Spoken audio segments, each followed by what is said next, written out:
അടുത്ത കേരള മുഖ്യമന്ത്രിക്ക് വലിയ ഭാഗ്യമൊന്നും ഉണ്ടാവത്തില്ല. കാരണം ഒരു മോശം നമ്പറാണ്. 13 13ാമത്തെ മുഖ്യമന്ത്രിയാണ്.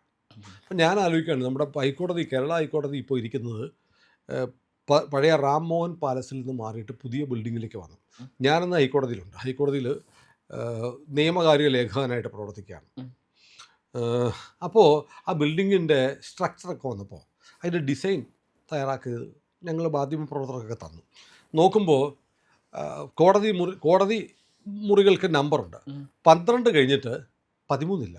12ന് പകരം 12A ആണ്. ഹൈക്കോടതി കെട്ടിടത്തിൽ പോലും 13ാമത്തെ നമ്പറില്ല. 13 ഇംഗ്ലീഷുകാരുടെ വിശ്വാസപ്രകാരം ജീസസ് ക്രൈസ്റ്റിനെ ഒറ്റുകൊടുത്ത 13ാമത്തെ യൂദാസിൻ്റെ നമ്പറാണ്. നിർഭാഗ്യത്തിൻ്റെയും 13 വെള്ളിയാഴ്ച, ദുഃഖ വെള്ളിയാഴ്ച അതല്ലേ ഒബ്സർവ് ചെയ്യണേ 13. അപ്പോൾ ഫ്രൈഡേ 13th വന്ന വളരെ നിർഭാഗ്യമെന്നായിട്ടാണ് ഇംഗ്ലീഷുകാരുടെ വിശ്വാസമാണ്. അപ്പോൾ പക്ഷേ കേരളത്തിലും അത് വിശ്വസിക്കുന്ന ഒരുപാട് പേരുണ്ട്. 13 ഒരു നിർഭാഗ്യം നിറഞ്ഞ നിർഭാഗ്യവും ദുരന്തങ്ങളും കഷ്ടകാലവും കൊണ്ടുവരുന്നൊരു നമ്പറാണ് എന്ന് കരുതുന്നു. കാരണം കേരളത്തിൻ്റെ അവസ്ഥ നോക്കൂ. കാരണം UDF അധികാരത്തിൽ വന്നാൽ ഒരു കാര്യം കൂടിയുണ്ട്.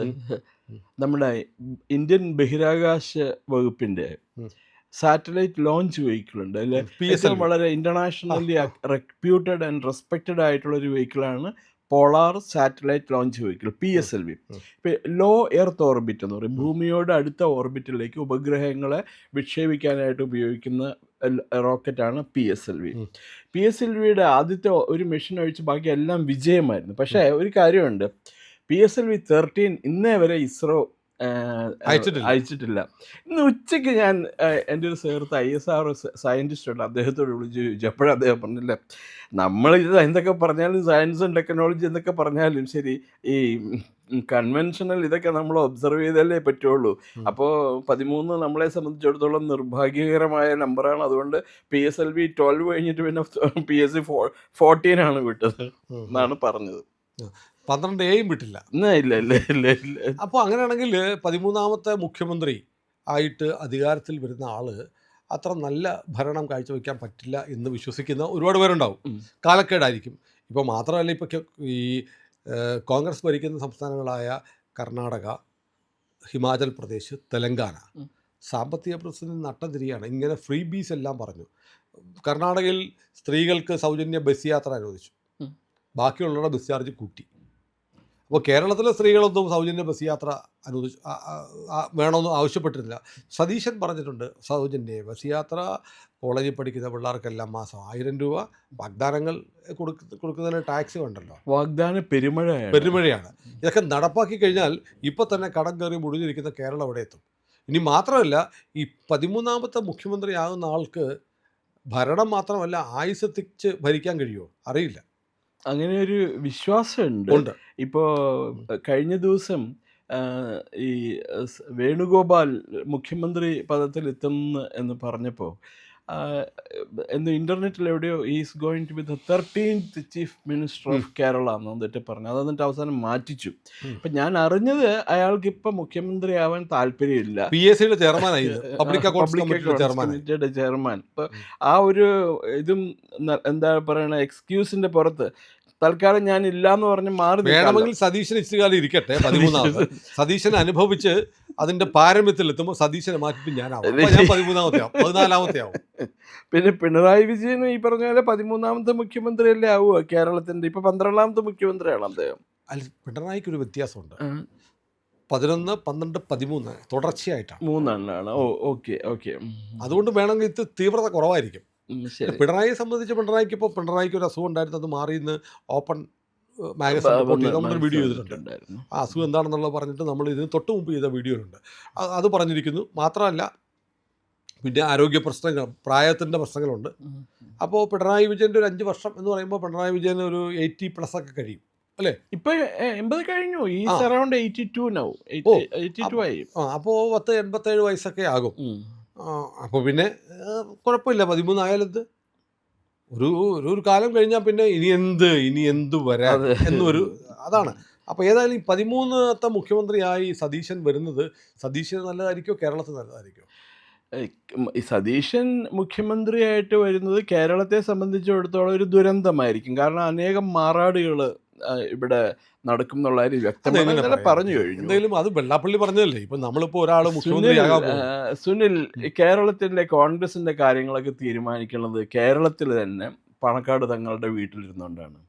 ആരൊക്കെ മത്സരിക്കണം എന്ന നിയമസഭാ തെരഞ്ഞെടുപ്പിൽ കോൺഗ്രസിന്റെ കാൻഡിഡേറ്റ്സ് ആരാവണം എന്ന് തീരുമാനിച്ചത് സാദിഖലി തങ്ങളും കുഞ്ഞാലിക്കുട്ടിയും കൂടി ചേർന്നിട്ടാണ്. അങ്ങനെ എത്ര പേരുടെ പേരുമാണ് എടുത്ത് കാണിക്കുക, ഞാൻ അത്രയും അതിനകത്തോട്ട് പോണില്ല. അതല്ലെങ്കിൽ ഇന്നലെ ഈ മുസ്ലിം ലീഗിന്റെ പ്രസിഡന്റ് തങ്ങള് ഒരിക്കലും പറയരുതായിരുന്നു സതീശനാണ് ഞാനത് നല്ല മുഖ്യമന്ത്രി അതിന്റെ എന്ന്. വാർത്തകൾ ഞാൻ സൂക്ഷ്മമായിട്ട് നോക്കി. നോക്കുമ്പോൾ തങ്ങൾ അങ്ങനെ സതീശനെ മുഖ്യമന്ത്രി ആക്കണമെന്നൊന്നും അല്ല പറഞ്ഞത്. അപ്പോൾ മാധ്യമപ്രവർത്തകർ ചോദിക്കുന്നു സതീശനായിരിക്കുമോ? അല്ല, അങ്ങനെയാണല്ലോ പൊതുവിൽ കേൾക്കുന്ന അഭിപ്രായം, ജനങ്ങളുടെ ഒരു ആഗ്രഹം അങ്ങനെയാണല്ലോ എന്ന തരത്തിലാണ് പറഞ്ഞത്. ഇതിനു മുമ്പ് അദ്ദേഹത്തിന്റെ സബോർഡിനേറ്റ് ആയിട്ടുള്ള കുഞ്ഞാലിക്കുട്ടി പറഞ്ഞു ഇതിനെ കുറിച്ചിട്ടുള്ള ചർച്ചകളൊന്നും ഇപ്പൊ വേണ്ട, അത് ആ സമയത്ത് അവർ തീരുമാനിക്കും എന്ന് പറഞ്ഞു. അത് കഴിഞ്ഞ് കെ മുരളീധരൻ ഇന്നലെ പറഞ്ഞു. കെ മുരളീധരൻ മാത്രമല്ല, മറ്റേ കോൺഗ്രസിന്റെ വേറെ 1-2 നേതാക്കന്മാർ പറഞ്ഞു. ഇതിപ്പോ നിയമസഭ റിസൾട്ട് എല്ലാം വന്നു കഴിഞ്ഞ് നിയമസഭാ MLA-മാരെല്ലാം അംഗങ്ങളെല്ലാം കൂടി എന്തായാലും പറയണ പാർലമെന്ററി പാർട്ടിന്നോ ലെജിസ്ലേച്ചർ പാർട്ടിന്നോ അത് രൂപീകരിക്കും. എന്നിട്ട് അതിന്റെ നേതാവായിട്ട് ഒരാളെ സെലക്ട് ചെയ്യും. അതെന്നിട്ട് കോൺഗ്രസ് ഹൈക്കമാൻഡിന് അയച്ചു കൊടുക്കും. ഹൈക്കമാൻഡ് എന്ന് പറഞ്ഞാൽ കെട്ടിലമ്മ മക്കളും അവർ ക്ലിയർ ചെയ്ത് കഴിഞ്ഞിട്ടുണ്ടെങ്കിൽ തിരിച്ചുവിടെ വരും. എന്നിട്ട് അത് മറ്റ് കോൺസ്റ്റിറ്റ്യൂൻസിന്, അതായത് ഇപ്പോൾ Kerala Congress Kerala Congress Joseph Jacob, then എന്താ പറയുക മുസ്ലിം ലീഗ്, പിന്നെ അങ്ങനെയുള്ള ഈർക്കിൽ പാർട്ടികളൊക്കെ ഉണ്ട്. പ്രേമേന്ദ്രൻ്റെ പാർട്ടി, RSP ഒക്കെ, ASP, അങ്ങനെ കുറേ പാർട്ടി. RSPയും ഇടതുപക്ഷ RSP പാർട്ടിയും CPM കൂടെ ഒരു അനൗദ്യോഗിക ചർച്ച നടന്നു എന്ന് പറയുന്നുണ്ട്. അപ്പം CPI UDF-ലേക്ക് പോകാനായിട്ടുള്ള തയ്യാറെടുപ്പിലായിരിക്കും. അങ്ങനെയല്ല, RSPക്ക് വല്ലതും കിട്ടിയാൽ ഇങ്ങോട്ട് വന്നാൽ അത്രയും കൂടെ, കാരണം 1-2 സീറ്റിനാണ് വ്യത്യാസമെങ്കിൽ ഇടതുപക്ഷത്തിന് കൂടെ നിൽക്കും. ദേശീയ രാഷ്ട്രീയത്തിൽ RSP ഇടതുപക്ഷത്തിന് കൂടെയാണ്, കേരളത്തിൽ മാത്രമാണ്. അതെ, അല്ല അവർ ഇന്ത്യ അലയൻസിന്റെ ഭാഗമല്ലേ? ഇവരെല്ലാവരും ഇന്ത്യ അലയൻസിന്റെ ഭാഗമാണല്ലോ. അപ്പൊ പ്രേമേന്ദ്രനെ ഉൾക്കൊള്ളാൻ പറ്റുമോ? പ്രേമേന്ദ്രനെ അക്സെപ്റ്റ് ചെയ്യോ ഇടതുപക്ഷ മുന്നണിയിൽ? പിണറായി വിജയൻ ഓവർ റൂൾ ചെയ്ത് കഴിഞ്ഞ് അദ്ദേഹത്തിന് രാഷ്ട്രീയത്തിൽ നിരന്തര വൈരികളില്ലല്ലോ. ഓക്കെ.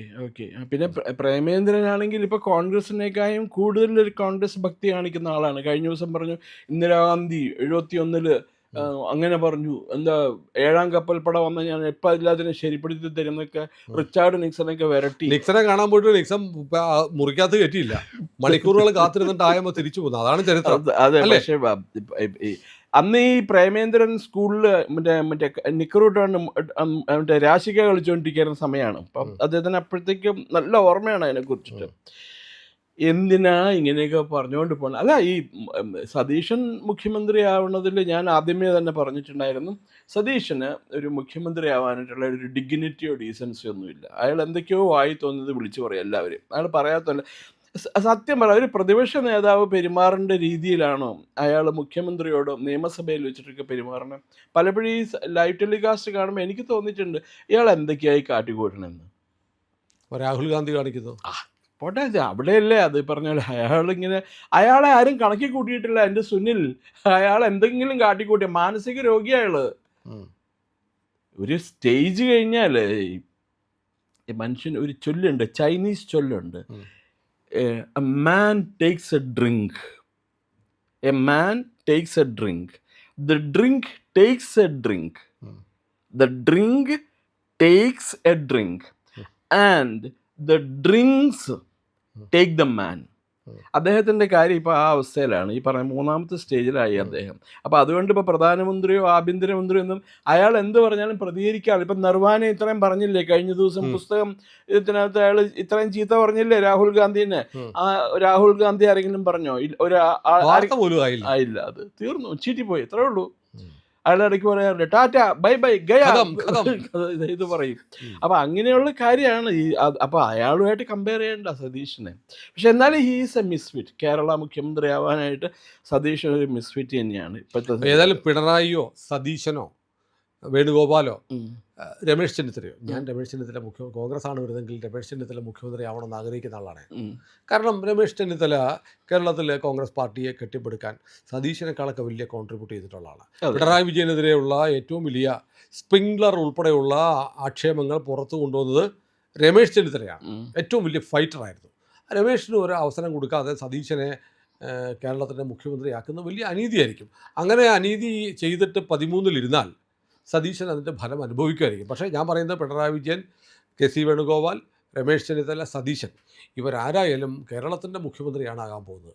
അവർക്ക് 13-ൻ്റെ നിർഭാഗ്യം അവരെ ബാധിക്കാതിരിക്കട്ടെ എന്ന് ജ്യോതിഷികൾ പറഞ്ഞ പോലെ 13-ന്റെ ദൃഷ്ടി അവിടെ ഉണ്ട്. അതവരെ ബാധിക്കാതിരിക്കട്ടെ എന്ന് ഞാൻ പ്രാർത്ഥിക്കുന്നു.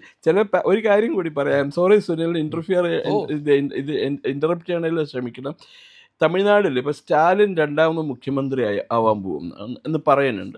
ഇപ്പം DMKക്കും ഭൂരിപക്ഷം കിട്ടുന്നതാണ് പല ഒപ്പീനിയൻ പോളുകളിലും എക്സിറ്റ് പോളുകളിലും പറയുന്നത്. സ്റ്റാലിൻ രണ്ടാമത് മുഖ്യമന്ത്രി ആയി കഴിഞ്ഞാൽ ടേം കംപ്ലീറ്റ് ഇല്ല, അതിന് മുമ്പ് സ്റ്റാലിൻ മരിക്കും. കാരണം തമിഴ്നാട്ടിലെ പാറ്റേൺ അതാ. MGR രണ്ടാമത്തെ തവണ മുഖ്യമന്ത്രിയായി തിരഞ്ഞെടുക്കപ്പെട്ടു, മരിച്ചുപോയി. ജയലളിത രണ്ടാമത്തെ തവണ മുഖ്യമന്ത്രിയായിട്ട് തിരഞ്ഞെടുത്തു, ദൈവമേ, മരിച്ചു. സ്റ്റാലിൻ എപ്പോഴെങ്കിലും മരിക്കാം. സ്റ്റാലിന് സുഖമില്ലല്ലോ. ഒന്നാമത്തെ നമ്മൾ ഈ കാണുന്ന സ്റ്റാലിൻ അല്ലേ, TV-യിൽ കാണുന്ന സ്റ്റാലിൻ അല്ലേ, മേക്കപ്പ് ഒക്കെ ചെയ്ത് കുട്ടപ്പനാക്കി വായിൽ പഫ്സ് ഒക്കെ ഇട്ട് എന്തായി കോട്ടണൊക്കെ വെച്ച് നിറച്ചു വെച്ചിട്ടാണ് നമ്മൾ കാണുന്നത്. അയാളുടെ പല്ലൊക്കെ പോയി, വൈപ്പുമല്ല,